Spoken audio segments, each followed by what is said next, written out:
2002 September 3 రోజు bill Jung అనే astronomer భూమి చుట్టూ తిరిగే ఒక ఆస్ట్రాయిడ్ ను గుర్తించాడు.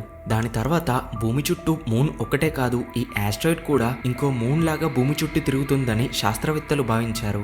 అయితే ఆ ఆబ్జెక్ట్ చాలా చిన్నగా ఉండడం వల్ల దానిని గుర్తించడం చాలా కష్టమైంది. అండ్ దానిపైనే చేసిన కొన్ని కాన్స్టెంట్ అబ్జర్వేషన్స్లో అది ఆస్ట్రాయిడ్ కాదు, మనుషులు తయారు చేసిన ఒక రాకెట్ పార్ట్ అని తేలింది. అది 1969లో లాంచ్ చేయబడిన అపోలో 12 మిషన్కి యూజ్ చేసిన సాటర్న్ వి అనే రాకెట్ యొక్క భాగం. అసలు ఆ రాకెట్ పార్ట్ అంతరిక్షంలో ఎలా ఉంది, అది 30 ఇయర్స్ నుండి ఎందుకు కనబడలేదు, అపోలో 12 మిషన్లో జరిగిన చిన్న మిస్టేక్ ఏంటి, ఇలాంటి ఎన్నో విషయాలని ఈ వీడియోలో తెలుసుకుందాం. అపోలో 12 అనేది మనుషులు మూన్ మీదకి వెళ్ళిన సెకండ్ మిషన్.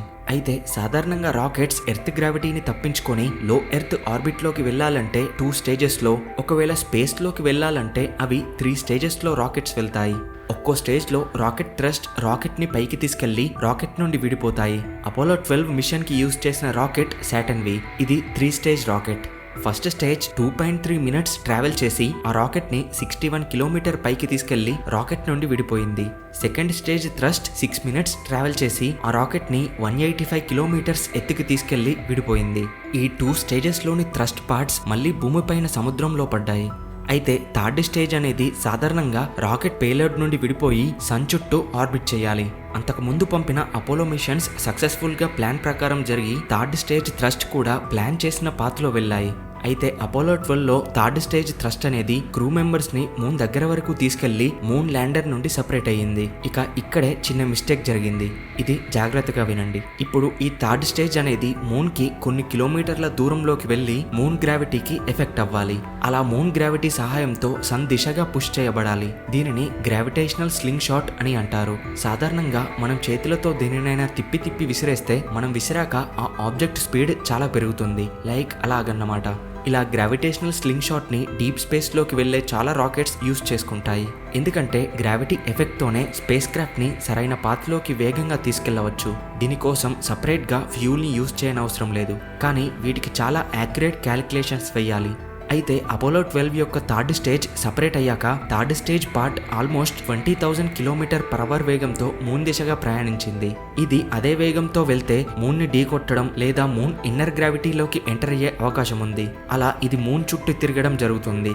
ఇక్కడ మూన్ గ్రావిటీని స్లింగ్ షాట్ ఎఫెక్ట్ కోసం యూజ్ చేయాలి అంటే థర్డ్ స్టేజ్ ఆబ్జెక్ట్ యొక్క స్పీడ్ ని కొంచెం తగ్గించాలి. మూన్ ఎలాగో ఎర్త్ చుట్టూ తిరుగుతుంది. సో ఈ టైం గ్యాప్ లో ఆ ఆబ్జెక్ట్ వేగాన్ని 20,000 km/h నుండి 19,860 km/h వేగంతో వెళ్లేట్టు చేయాలి.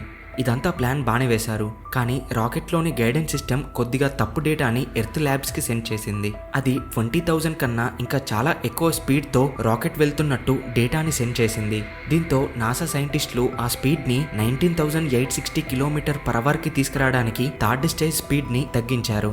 ఎంతలా తగ్గించారంటే 19,860 km/h వేగంతో వెళ్లాల్సిన ఆబ్జెక్ట్ స్పీడ్ని కేవలం 40 km/h వేగంతో వెళ్లేట్టు చేశారు.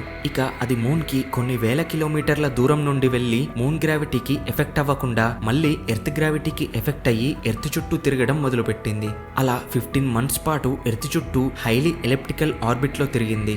15 మంత్స్ తర్వాత earth and moon gravity effect వల్ల ఆబ్జెక్ట్ లాగ్రేంజ్ పాయింట్ 1 కి వెళ్ళింది. ఇది కూడా జాగ్రత్తగా వినండి. ఈ లాగ్రేంజ్ పాయింట్ 1 అనేది ఎర్త్ మరియు సన్ యొక్క గ్రావిటీ ఈక్వల్ గా ఉన్న ప్లేస్. దీనిని L1 పాయింట్ అని కూడా అంటారు.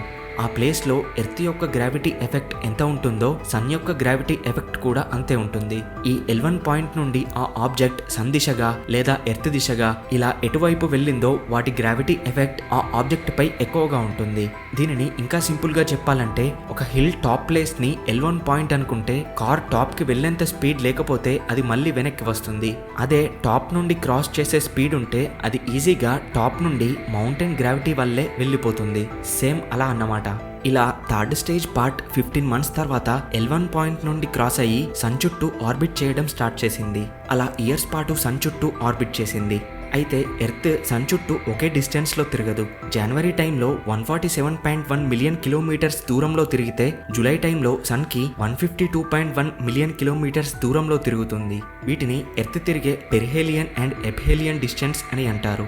ఇలా ఎర్త్ సన్ డిస్టెన్స్ కాన్స్టెంట్ గా ఇయర్లో మారుతాయి కాబట్టి వీటి గ్రావిటీ ఈక్వల్ గా ఉండే L1 పాయింట్ ప్లేస్ కూడా కాన్స్టెంట్ గా మారుతుంది. And third stage rocket part కూడా ఒక్కోసారి సన్కి దగ్గరగా ఒక్కోసారి సన్కి దూరంగా తిరుగుతుంది. అయితే ఇలా థర్డ్ స్టేజ్ ఆబ్జెక్ట్ సన్ చుట్టూ తిరిగే జర్నీలో 1986లో L1 పాయింట్ దగ్గరగా వచ్చింది.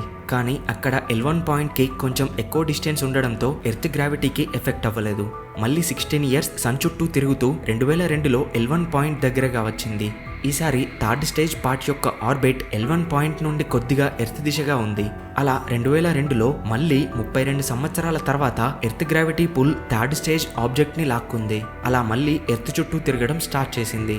ఇదే టైంలో ఆస్ట్రోనామర్స్ దీనిని గుర్తించారు. కానీ అదేంటో వారికి అర్థం కాక అది ఆస్ట్రాయిడ్ అనుకున్నారు. అంతరిక్షంలో ఆబ్జెక్ట్స్ ని స్టడీ చేయడానికి స్పెక్ట్రోస్కోపీని ఉపయోగిస్తారు. స్టార్స్, ప్లానెట్స్, గెలాక్సీస్ నుండి వచ్చే లైట్ బట్టి ఆ లైట్ వేవ్ లెంత్ ని బట్టి వాటిల్లో ఏ ఎలిమెంట్స్ ఉన్నాయో గుర్తిస్తారు. ఎందుకంటే ప్రతి ఎలిమెంట్ ఒక యూనిక్ వేవ్ లెంత్ తో ఉంటుంది. లైక్ మన ఫింగర్ ప్రింట్స్ లాగా అన్నమాట. అంటే గోల్డ్ ఒక వేవ్ లెంత్ తో, సిల్వర్ ఇంకో వేవ్ లెంత్ తో ఉంటుంది. అలా ప్రతి element different unique wave lengths తో ఉంటాయి. అయితే ఈ ఆబ్జెక్ట్ ని పరిశీలిస్తున్నప్పుడు ఇది టైటానియం ఆక్సైడ్ తో ఉన్నట్టు గుర్తించారు. వైట్ టైటానియం ఆక్సైడ్ ని ఆ కాలంలో సాటర్న్ వి రాకెట్ కి పెయింట్ లాగా యూజ్ చేసేవాళ్ళు. అలా వైట్ టైటానియం ఆక్సైడ్ మెటీరియల్ బట్టి ఇది అపోలో 12 యొక్క థర్డ్ స్టేజ్ పార్ట్ గా గుర్తించారు. దాని యొక్క పాత్ అంటే అది భూమి చుట్టూ తిరిగే దారి బట్టి అది ఏ విధంగా తిరుగుతుంది, ఇన్ని ఇయర్స్ ఎలా ట్రావెల్ చేసింది అని కనుక్కున్నారు.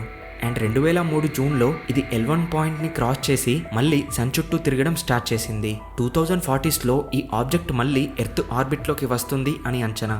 టీవీ న్యూస్లో అండ్ సోషల్ మీడియాలో ఇలాంటివి వినడానికి చాలా చిన్న మ్యాటర్స్ లాగా అనిపిస్తాయి. కానీ వీటి వెనక ఎంత సైన్స్ ఉందో అర్థం చేసుకోవచ్చు. ఈ థర్డ్ స్టేజ్ ఆబ్జెక్ట్ పాత్ అనేది మిస్టేక్ వల్ల జరిగి మనకి ఏం పెద్ద ప్రమాదకరం కాకపోయినా శాస్త్రవేత్తలు ఫ్యూచర్లో ఇలాంటివి జరగకుండా చూసుకుంటారు. ఎందుకంటే స్పేస్లో చిన్న ఎర్రర్ కూడా భారీ తప్పుకు దారితీస్తుంది. ఓకే ఫ్రెండ్స్, ఈ వీడియో మీకు నచ్చితే లైక్ చేసి షేర్ చేయండి. ఇలాంటి interesting and useful videos miss కాకుండా పొందడానికి ఛానల్కి సబ్స్క్రైబ్ అవ్వండి. Thanks for watching.